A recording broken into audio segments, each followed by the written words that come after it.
और प्रकाशित वाक्य के इसी वचन में यूहन्ना आगे कहता है, यूहन्ना कहता है कि मैं प्रभु के दिन आत्मा में आ गया और अपने पीछे तुरही का सा बड़ा शब्द यह कहते सुना।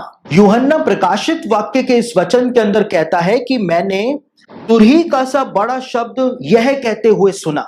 यूहन्ना ने एक बहुत अजीब बात जो है वो यहां पर लिखी है, और यूहन्ना कहता है कि एक तुरही जो थी उसका शब्द मैं सुन रहा था, और वो शब्द जो था वो मुझसे बोल रहा था, मुझसे बातचीत कर रहा था।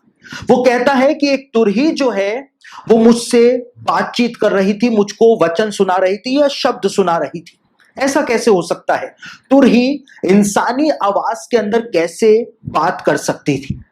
देखिए, यूहन्ना एक यहूदी था, और यहूदियों के परंपरा के अंदर जो भी किया जाता था उस सब बातों को यूहन्ना ने प्रकाशित वाक्य के अंदर लिखा है, उसको बताया है।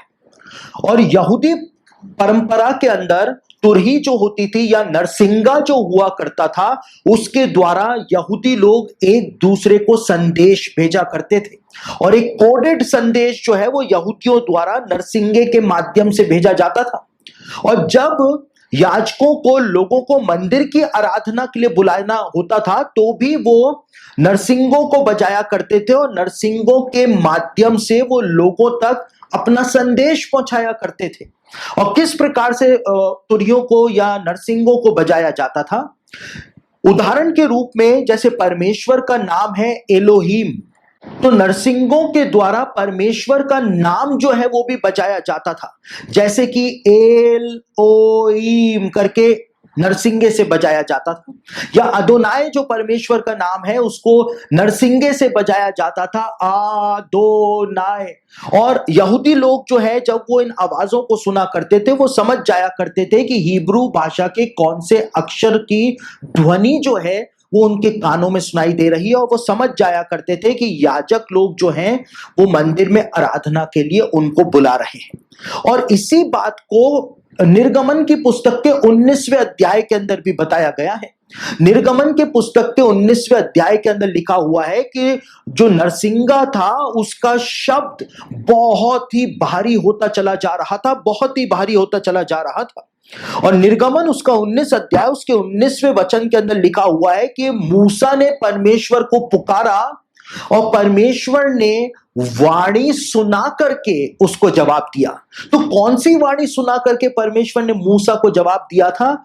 नरसिंगे की वाणी को सुना करके ही परमेश्वर मूसा से बात कर रहा था, और मूसा बहुत ध्यान से नरसिंगे की आवाज को सुन रहा था ताकि कोई भी शब्द जो है वो चूक ना जाए, परमेश्वर जब बोल रहा था। और इसीलिए बाइबल के अंदर लिखा हुआ है कि जब परमेश्वर बोलता है तो नरसिंगे का सा बड़ा शब्द होता है, क्योंकि उसको सिर्फ यहूदी लोग ही समझ सकते थे, क्योंकि यहूदियों में ही ऐसी परंपरा हुआ करती थी कि नरसिंगे के द्वारा बातचीत जो है वो की जाती थी, ऐसी ध्वनि बजाई जाती थी, ऐसी आवाज नरसिंगे से निकाली जाती थी कि यहूदियों को हिब्रू शब्द जो हैं वो हिब्रू वाक्य जो हैं वो सुनाई दिया करते थे। और परमेश्वर भी इसी पैटर्न पर मूसा से बातचीत कर रहा था। इसीलिए लिखा हुआ है कि परमेश्वर ने वाणी कहकर नहीं लेकिन वाणी सुना करके मूसा से बातचीत की थी। और इसीलिए इजरायली जो थे वो भयभीत हो गए थे, क्योंकि परमेश्वर नरसिंगे की आवाज में बात कर रहा था। नरसिंगा सीने पर्वत से फूका जा रहा था, और उसी से उसके अंदर से जो आवाज निकल रही थी वो हिब्रू वाक्य जो निकल रहे थे उनको यहूदी लोग, इजरायली लोग सुन रहे थे। और इसीलिए इजरायली भयभीत हो गए थे। मूसा के सामने जा करके उन्होंने कहा था कि सिर्फ तू ही अकेला जा करके परमेश्वर से बातचीत कर, परमेश्वर की आवाज को तू सुन करके आ, कहीं ऐसा ना हो कि हम कोई वचन ठीक से सुन ना पाए, नरसिंगे की आवाज जो निकल रही है उसको हम समझ ना पाए और परमेश्वर का क्रोध हमारे ऊपर भड़क जाए। इसलिए उन्होंने मूसा के पास आकर के निवेदन किया। और निर्गमन उसका 20 अध्याय उसके 18वें वचन को पढ़े तो वहां पर इस नरसिंगे के विषय में एक और बात बताई गई है। निर्गमन उसका 20 अध्याय उसके 18वें पद में इस बात को बताया गया है कि नरसिंगे की आवाज को वहां पर बिजलियां, गर्जन और शब्द कहा गया है। शब्द भी नरसिंगे की आवाज को कहा गया है, यानी कि नरसिंगे के द्वारा शब्द जो है वो भी बोले जाते थे। ऐसी ध्वनि निकाली जाती थी कि यहूदी लोगों को हिब्रू शब्द जो है वो सुनाई दिया करते थे और एक कोडेड मैसेज वो समझ जाया करते थे। और जब यूहन्ना यहां पर कहता है, यूहन्ना इस बात को कहता है कि तुरहीके से शब्द से वो मुझसे बातें करता था, तो उसको यीशु की एक्चुअल आवाज जो थी वो सुनाई नहीं दे रही थी, लेकिन उसको तुरही का शब्द जो कोडेड लैंग्वेज होती थी यहूदियों की, उसके द्वारा यीशु एक संदेश जो है वो भेज रहा था।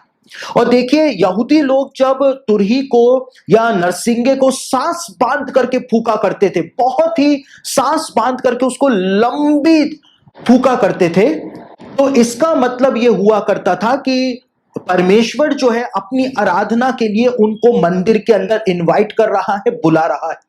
और प्रकाशित वाक्य उसका 4 अध्याय उसके पहले वचन को पढ़े तो वहां पर भी इसी बात को बताया गया है।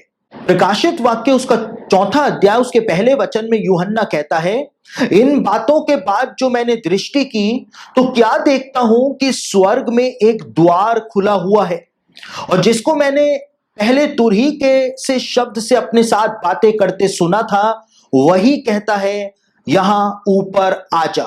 यूहन्ना ने इस बात को बताया है कि जो मेरे साथ नरसिंगे के शब्द से बात कर रहा था, वही मुझको वापस से तुरही से शब्द से कहता है कि यहां ऊपर आ जा। देखिए, यहूदियों के अंदर जब भी नरसिंगे को सांस बांध करके फूका जाता था, एक लंबी ध्वनि जब उसमें से निकला करती थी, उसका एक स्पेसिफिक मतलब होता था कि परमेश्वर मोरिया पर्वत पर ऊपर की ओर यहूदियों को आराधना के लिए बुला रहा है। और उसी बात को यूहन्ना ने यहां पे प्रकट किया था। यूहन्ना जो था उसको यीशु मसीह के द्वारा ये वाक्य नहीं बोले गए थे, लेकिन नरसिंगे का शब्द जो था वो नरसिंगे के शब्द को पहचानता था, क्योंकि वो एक यहूदी था, और नरसिंगे के शब्द को सुन करके वो इस बात को समझ गया था कि ऊपर स्वर्ग में उसको बुलाया जा रहा है। तो नरसिंगा जो है उसके शब्द के बारे में यूहन्ना ने पहले अध्याय के अंदर बताया कि यीशु मसीह अपनी खुद की आवाज के द्वारा नहीं, लेकिन नरसिंगे के द्वारा एक कोडेड संदेश जो है वो यूहन्ना तक पहुंचा रहा था। और मैंने आपको ये बात बताई कि निर्गमन उसका 20 अध्याय और उसके 18वें वचन में नरसिंगे की आवाज को बिजलियां, गर्जन और शब्द कहा जाता था। यानी नरसिंगे की आवाज से शब्दों को भी निकाला जाता था। और इसीलिए प्रकाशित वाक्य उसका 10 अध्याय और उसका 3 वचन को आप पढ़ेंगे तो वहां पर ऐसे ही एक शब्द के विषय में बातचीत की गई है।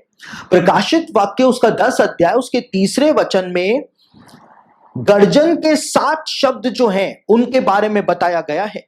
और गर्जन के 7 शब्द जब यूहन्ना ने सुने तो वो गर्जन जो थी वो नरसिंगे के द्वारा ही उत्पन्न की जा रही थी, क्योंकि नरसिंगे की आवाज को गर्जन और बिजलियों का और शब्द का ध्वनि भी मानी जाती थी। और इसीलिए जब वहां पे उसने गर्जन के 7 शब्द सुने तो उसको कहा गया कि वो 7 शब्द जो है वो बिल्कुल भी ना लिखे। लेकिन वो 7 शब्द जो यूहन्ना ने सुने थे, गर्जन के 7 शब्द जो सुने थे, उसको वो नरसिंगे के द्वारा सुन रहा था। और यूहन्ना को स्वर्ग से आज्ञा मिली थी कि उन 7 शब्दों को कंसील कर दे। जो कुछ नरसिंगे के माध्यम से उसने गर्जन के 7 शब्द सुने हैं, उनको वो पूरी तरह से कंसील कर दे।